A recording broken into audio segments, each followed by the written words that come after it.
everyone. Yes, it's a late day today due to, well, it's Sunday. Yay. So I just thought I'd talk a bit. For those of you, if you were watching the last couple weeks, I was talking about having pitched, I did sort of a media summit where, and this time it's on Zoom, so not in person, right, because of everything that's going on.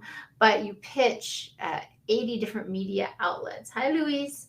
In 2 weeks. So you have very intense days, and you only get 2 minutes per person, like to actually talk to each person for only 2 minutes. So you have to pitch and then give them a little time to ask your questions.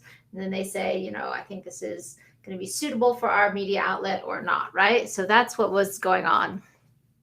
Um, and of course, I'm not really someone who does pitches, who likes pitches. I like people to pitch me. So I was thinking about what I learned from doing this for 2 weeks. One, definitely learning to kind of create succinct, short,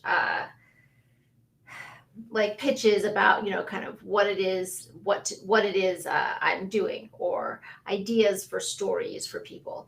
And in this you would have meet all different types of media outlets: TV shows, magazines, newspapers, news outlets, radio shows, podcasts, and some of them have very segmented, very specific audiences. So it was interesting to watch, like, because I'm pitching, but with other people in that room, right? So they are also pitching. So we're all trying to kind of adapt our idea to be suitable to that particular media outlet. Um, and I mean, there's a few things I noticed. One is, after pitching all these people, to some extent, I'm like, well, some of these things, do I really care about being on that media outlet? Or do I really want to focus more on my work and the work that I do? One of the other things that came up for me too was about um, kind of understanding how to pitch something by connecting it to current events.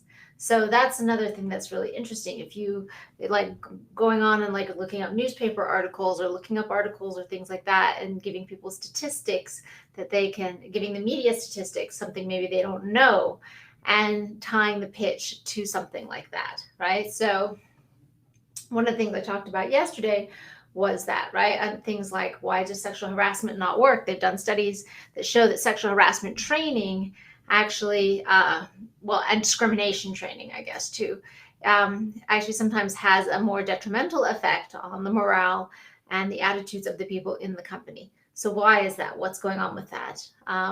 Another thing would be with COVID, right? Sexual harassment has been down, but with people going back to work, is that going to go up again? Is that going to change? Like, what's happening there, right? So, but by looking at current events and tying them in to the message of what you want to teach, that seems to be a very effective way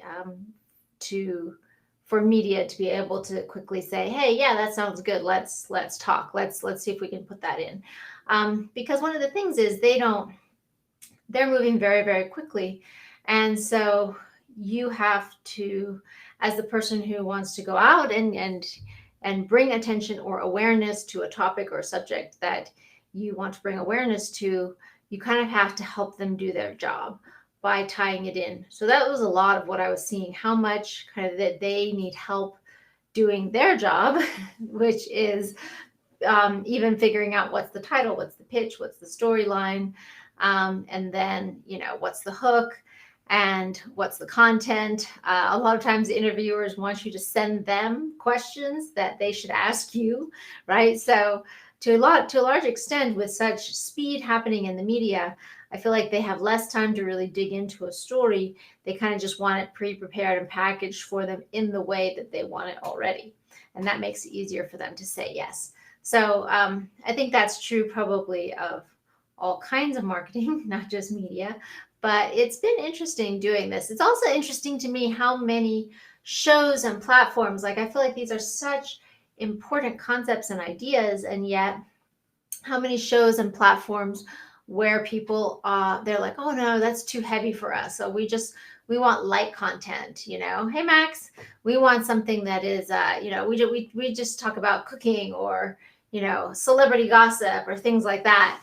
Not like, well, how do we tie in these really important issues about what's going on in society? Even a lot of the news channels, they are not that interested in more serious stories. They just want like quick, something we can talk about really fast. Has to be something we can break down in 2 minutes, without really thinking, how do we dig into this topic that's so key to society? So it's been interesting for me to watch that and see how, I think to some extent, probably podcasts, which is maybe why people are going to podcasts in droves, that is where you actually can have a longer discussion and unpack an important topic or a really interesting personal story. And people have time on the podcast to do that, because you might do a podcast that's 45 minutes or an hour, and they just don't have that in traditional media anymore, from what I can tell. And it's just they have such a rigid structure, and it's just super fast. Like each segment has to like be complete. I mean, how much are you really gonna? Yeah, of course you can share some interesting tidbits with someone, but you can't unpack deep topics. And I worry that the fact that our attention span is gotten so short during this time period. Hey, Blackie. The fact that our attention span has gotten so short, we have to ask ourselves, do we really have the time and the mental capacity to actually think through, right? This is the thing. Logic is a process. Logic takes us through a process of thinking. If we don't have the time to devote to that process, and we get distracted so quickly, and we're just like, ooh, shiny squirrel, shiny toy, right? Then how are we able to really properly analyze what's happening in our society, what's happening in our communities, what's happening in the world? Are we just kind of defaulting to allowing everybody, these other people who have agendas that are not in our best interest, to tell us what to think and what to pay attention to and how to think, and even just not to think? And I think that is really sad, honestly. So kudos out to the people out there, and podcast hosts and other people who actually are taking time to dig into these topics. There was a lot of people like that were part of the summit as well. So I look forward to that. And, maybe those are places to look into and to check out for content as well. If you want to actually dig into a topic a little more and not just get the 2-minute surf on the surface version of it, which oftentimes can actually be really misleading, because if you can't unpack context around an important topic, whatever you're getting in those little 2 minutes it can actually give you the wrong idea of what's happening versus an accurate idea. So anyway, that's some of the stuff that I learned from doing this media summit, media pitches. Also, practice. You can get better at it.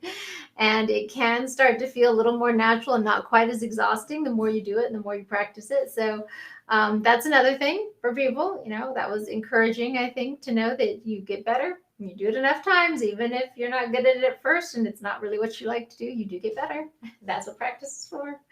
So anyway, I hope you guys have a fantastic Sunday. I have been doing my best to have a relaxing Sunday because I had to work yesterday. And there's another big week coming up, but I hope you guys have a wonderful Sunday. Last few hours or minutes of relaxation before we have to get ready for Monday. I'll see you guys tomorrow at our usual time.